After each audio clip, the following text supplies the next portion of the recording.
Entre ombre et lumière, le vrai visage de la magie blanche, noire et grise. Depuis la nuit des temps, la magie fascine, intrigue et parfois effraie. Elle est présente dans toutes les cultures, des traditions païennes aux pratiques modernes, en passant par les grimoires anciens et les croyances populaires. Mais derrière ce mot mystérieux, que désigne réellement la magie? La magie peut être définie comme l'art d'influencer les énergies, les événements ou les êtres par des moyens invisibles, en utilisant la volonté, les symboles, les rituels ou les forces naturelles. Contrairement à la science, elle ne repose pas sur des lois mesurables, mais sur une compréhension subtile du monde. Tout est énergie, tout est interconnecté. Le praticien, sorcier, mage, chaman, agit donc comme un intermédiaire entre le visible et l'invisible. Tout est une question d'intention. La magie en elle-même n'est ni bonne ni mauvaise. C'est l'intention qui la colore. C'est pour cela qu'on distingue généralement 3 types de magie. La magie blanche est celle qui vise le bien, la protection et l'harmonie.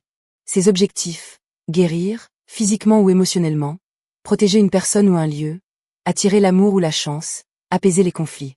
Ses caractéristiques: le respect du libre arbitre, les énergies considérées comme positives, des rituels doux, souvent liés à la nature comme les plantes, la lune et les éléments. C'est la forme de magie la plus pratiquée aujourd'hui, notamment dans les courants spirituels modernes. La magie noire. La magie noire est associée à des intentions plus sombres. Le contrôle, la domination, la nuisance ou la vengeance. Ses objectifs: influencer ou manipuler quelqu'un, provoquer des blocages ou des malheurs, se venger, obtenir du pouvoir. Ses caractéristiques principales: elle peut aller contre le libre arbitre, elle utilise parfois la peur, la contrainte ou les entités. Souvent elle est entourée de tabous. Elle est controversée car elle soulève des questions éthiques importantes. La magia grise.